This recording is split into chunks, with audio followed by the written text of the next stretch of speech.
Good day everyone, let us now tackle the summation notation. Now this notation allows you to represent the summation of a sequence. Okay, it's basically a compressed version of the sum of a sequence.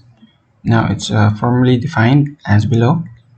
So the sum of the first n terms of a sequence is represented by, so as you can see the symbol right here, we have here sigma, and we have I is equal to 1 below it, and above it we have n. Now I is equal to 1 means 1, we start with 1 and then we end with n. And then we have ai here in the middle. So ai, a1 plus a2 plus a3 plus a4 until an. So you sum up all of these terms. Okay, so from 1 to n. Okay, so that's basically the meaning of the summation notation. Now where I is called the index of summation, okay, n is the upper limit of summation, and 1 is the lower limit of summation. Okay, so in this case 1 is the lower limit. Okay, so to make better sense of this, it's good to do an example. So let's say we have here sigma, and then I is equal to 1, then we have 6, then I squared plus 1. So how do we write out the sum for this? So let's start with 1, okay? So I is 1 up until 6, okay? So we have 1 squared plus 1, okay? That's one term. And then we have 2 squared plus 1, and then we have 3 squared plus 1, and I think you're getting it already, 4 squared plus 1, plus 5 squared plus 1, and then the last one is 6 squared plus 1. Why did we stop at 6? Because 6 here is our limit. 6 is the n, and that's our limit. So we started with 1 because this is the, so I is equal to 1. So that is the index, the lower limit of summation here is 1. Okay, so let's try to evaluate this. So this will be 2 plus 5 plus 10 plus 17 plus 26 plus 37. If you add that all together, you will get 97. Okay, very cool, very awesome. Okay, so let's do another example. Say B here. So let's say we have the summation of k is equal to 4 up until 7. Okay, mistake note. You can also use other letters as the index, not only I. And then as the general term will be negative 2 raised to k minus 5. Okay, so how do we expand this? So this will be a bit of a long one. So you have negative 2 raised to 4, right? Why is this 4? Because we started with 4. We are not starting with 1, we're starting with 4. 4 is the lower limit. So minus 5. Then what's next? We add negative 2 raised to 5, right? Minus 5.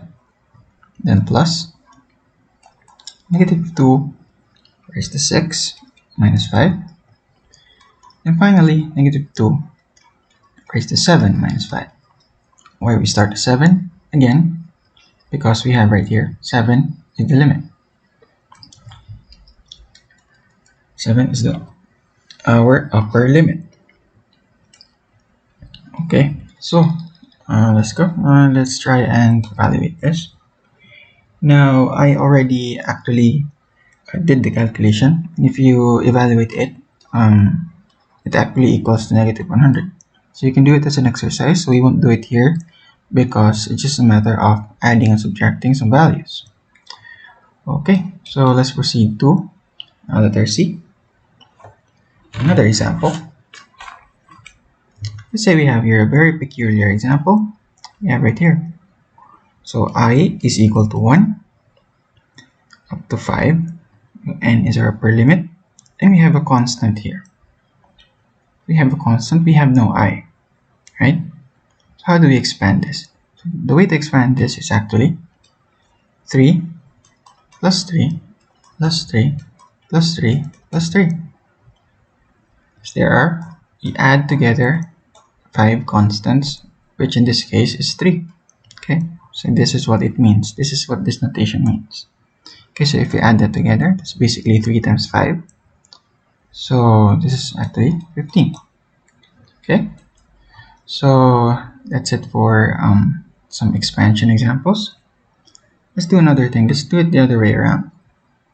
Okay, we have here example 2. Okay, let's say we have write the sum in summation notation. Okay, so write the sum in summation notation. Okay, let's try this. So we have this summation 1 cube plus 2 cube plus 3 cube plus dot dot dot plus 7 cube. Okay, so what do you think is the summation notation for this? Okay, so let's write the sigma first, right? Write the sigma. So we started with 1 up until 7, right? So we can write I is equal to 1, and then our upper limit is 7. Now we have 1 to 7 are cubed, all cubed. So we can say that I cube, right? So this is our answer. This is our answer. Okay, that's a little bit easy. So let's go to another example. So 1 plus 1 over 3 plus 1 over 9 plus 1 over 27 plus dot dot dot, and 1 over 3 raised to n minus 1. Okay, so how do we do this? So we can actually take a clue from the last term. So you can see here the upper limit is n, right? Upper limit is n, and the last term actually has n minus 1. So what can we do about that? So let's write the sigma first. Okay, so start with 1. I is equal to 1. And then our upper limit will be n. Okay, so we can then write 1 over 3i minus 1. Okay, so if you want to verify it, you can actually try it out. So because as you can see here, the clue here is this last term right here. The denominator is 3n minus 1.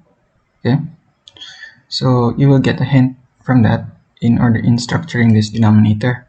And as you see also, this one is 3 raised to 1, this is 3 raised to 2, 3 raised to 3.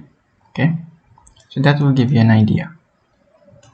Okay, so let's try the first one. So 1, so if 1 over 3 raised to 1 minus 1, so what will we get?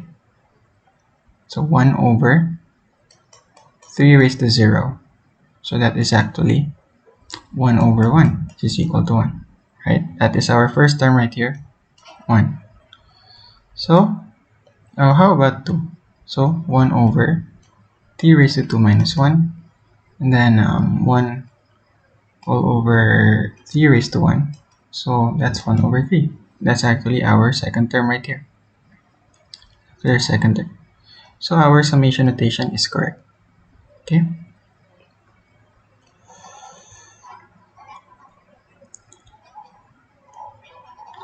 Okay, so now let us proceed to the last part of this lesson, which is actually the properties of sums. Now this can be handy later, so let's just tackle this for a bit. Okay, so properties of sums. Just write this up. Properties of sums. So we have right here for number 1, we have the summation. Oh,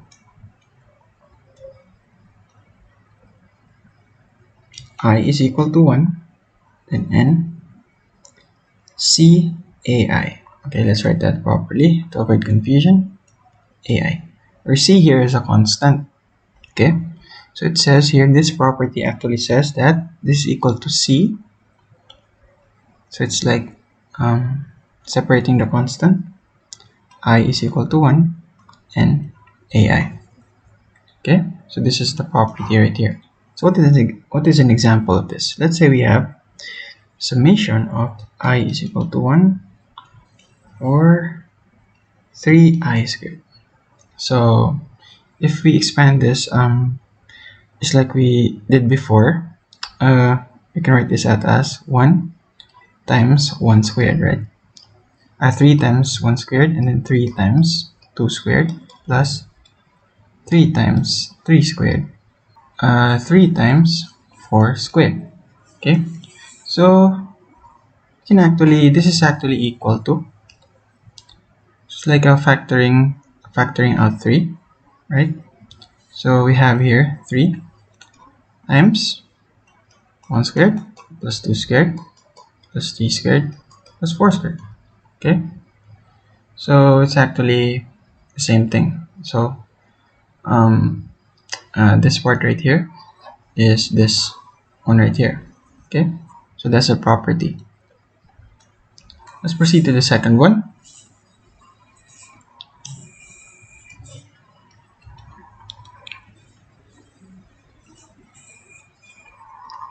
Let's just write out the last two properties. So we have I is equal to 1 of ai plus bi is equal to summation of I is equal to 1, and then n of ai plus summation of n bi.